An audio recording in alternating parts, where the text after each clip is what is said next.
அஞ்சலியை வந்து அபி வந்து காப்பாற்றுறாங்க. ஆனால் வந்து அதை புரிஞ்சுக்காம ராகவ் வந்து அபியை திட்டிடுறாரு. இந்த சூழ்நிலையில் அபி என்ன பண்ணுறாங்க, இதுக்கப்புறம் இந்த வீட்டில் இருக்கவே மாட்டேன் நான், எப்போ பார்த்தாலும் திட்டிகிட்டே இருக்கீங்க, 8 மாத கதையை வந்து எப்போ பார்த்தாலும் பேசிகிட்டே வேறு இருக்கீங்க, என்னால் முடியல உங்கள் கூட வந்து தொல்லை பண்ணவே, அதனால் வந்து நீங்கள் என்ன பண்ணுங்கள், எங்கள் வீட்டில் இருக்க எல்லா விஷயத்தையும் வந்து இந்த 8 மாத கதையை எல்லாருக்குமே சொல்லிவிடுங்க அப்படின்னு சொல்கிறாங்க. நான் சொல்ல மாட்டேன்றாரு. அப்படியா, அப்போ நான் வீட்டை விட்டு போகிறேன்னு சொல்லிட்டு அபி வீட்டை விட்டு போயிடுறாங்க. இந்த சூழ்நிலையில் அவங்க அம்மா வீட்டுக்கு போன அபியை எப்படியாவது வந்து வர வைக்கணும், வர வச்சு தீரணும் அப்படின்னு சொல்லிட்டு சொல்லிடுறாங்க வீட்டில் எல்லாருமே. அதனால் வந்து பாட்டி சொல்லியும் வந்து அவங்க அக்கா சொல்லியும் மீற முடியாமல் எப்படியாவது அபியை வர வைக்கணுமே அப்படின்னு சொல்லிட்டு என்ன பண்ணுறாரு, ஐடியா பண்ணுறாரு நம்ம ராகவ். உடனே வந்து அபிக்கிட்ட சொல்கிறாரு, வீட்டுக்கு போய் கூப்பிட்றாரு. ஆனால் அபி வரமாட்டேங்கிறாங்க. வரமாட்டியா, உன்னை வர வைக்கிறது எப்படின்னு எனக்கு நல்லாவே தெரியும் அப்படின்னு சொல்லிட்டு ஆகாஷ்க்கும் வந்து நம்ம அணுக்கும் வந்து டைவர்ஸ் பேப்பர் வந்து ரெடி பண்ணி கொடுத்துட்றாரு.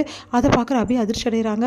இவங்க 2 பேர் டைவர்ஸ் பண்ண போகிறாங்களா அப்படின்னு சொல்லிட்டு ரொம்ப அதிர்ச்சி அடைகிறாங்க. ஏன் இப்படிலாம் பண்ணுறீங்க அப்படின்றாங்க. நான் அப்படி தான் பண்ணுவேன்றாரு. உடனே அவங்க மாமா கிட்ட எவ்வளோ பேசி பார்க்குறாங்க ஆகாஷ் கிட்ட.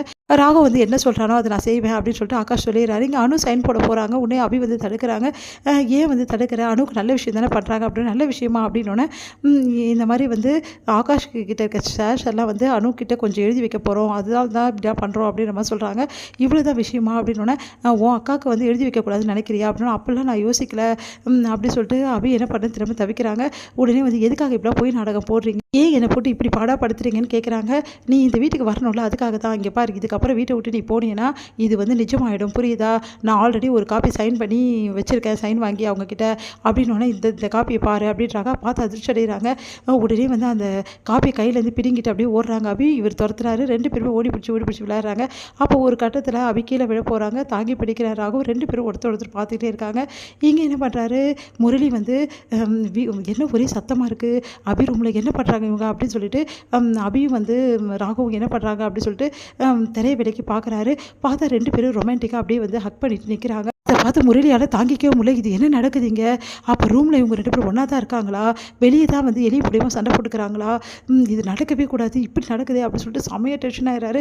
நான் எது நடக்கக்கூடாதுன்னு நினச்சனோ அது நடந்துடும் போட்டிருக்கேன் அப்படின்னு சொல்லிட்டு செமைய டென்ஷன் ஆகிறாரு.